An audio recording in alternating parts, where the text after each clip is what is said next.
What's up YouTube, it's your boy OMG Pips back again with another banger. And today, man, we're going to be looking at the trades that we forecasted at the beginning of the week, how they've progressed and how we can capitalize on the moves that are to come using the ICT strategy.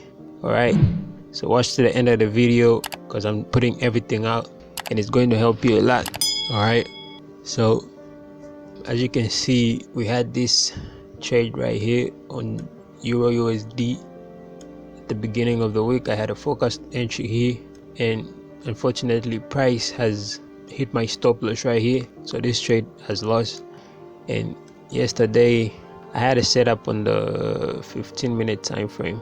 When price came to this point, created these equal highs, then it came low. I wanted to see start buying, but unfortunately, as you can see, our setup hit stop loss as well. It was floating 4% before it reversed.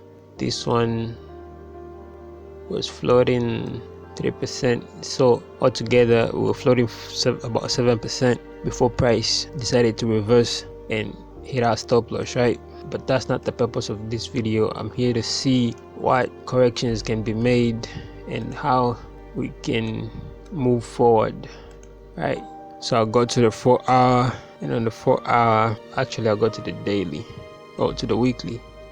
This week opened at this level and it crashed, and as it was crashing, we still have a space in here that could end up being a fair value gap, or price could crash all the way down and fill up this space before proceeding to the upside, right?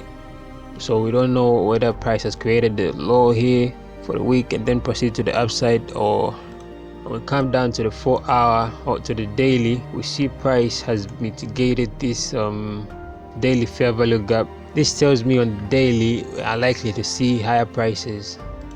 On the daily, we're likely to see higher prices, and I would like to see, because today is Thursday, right, and tomorrow is Friday. So alright, so we see price was breaking down, right? Price took out this liquidity right here. Let me just delete that.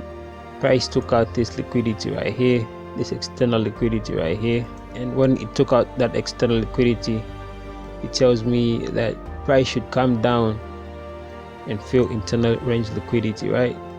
So the internal range liquidity that is currently here is this fair value gap, right? Before the fair value gap, we had this break of structure, and before the break of structure, we have this order block in here. So since we have a break of structure right here,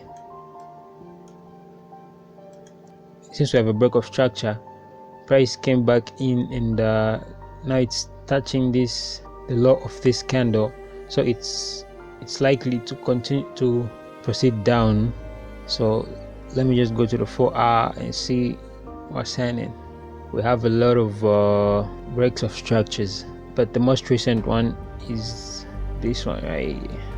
This break of structure, and before this break of structure, we have this fair value gap. Let me delete this big one because it's irrelevant right now.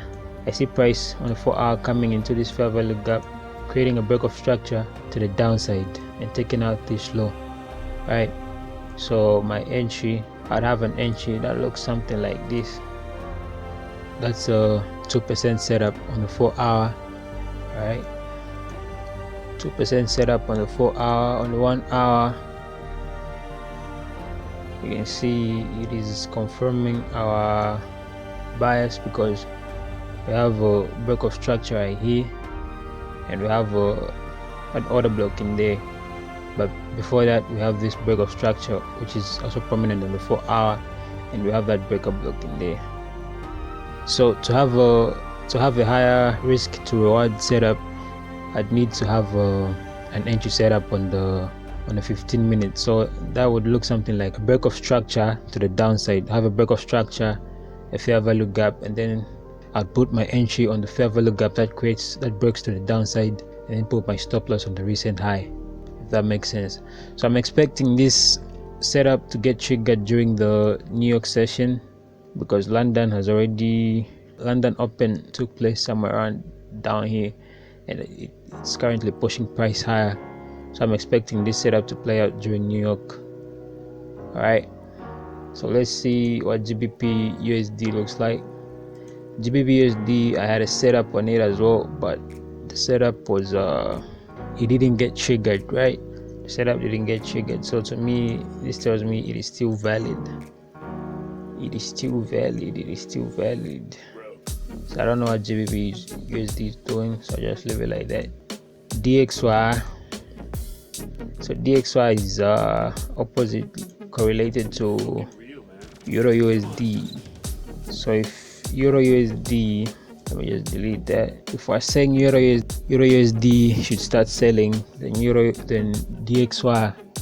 If we're saying Euro USD should start selling, then DXY should start buying. So let's see if we can find a position on DXY for a buy.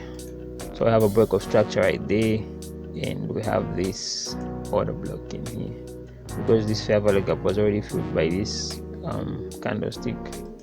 On the 1 hour, we do see a fair value gap in here, but it got filled by that.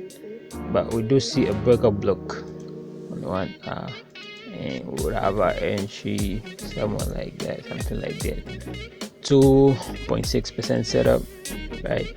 So we have that on DXY, and then on Euro USD we have that. Cool. Leave a comment down below in the comment section about what you think about the strategy that I just demonstrated, and make sure to subscribe to help us get this channel to 2,000 subscribers. Alright, it's your boy OMG Peeps. Let's go. And remember, forex we're talking about, we came in this game for money. We came in this game to earn a living. So we are not here to play games.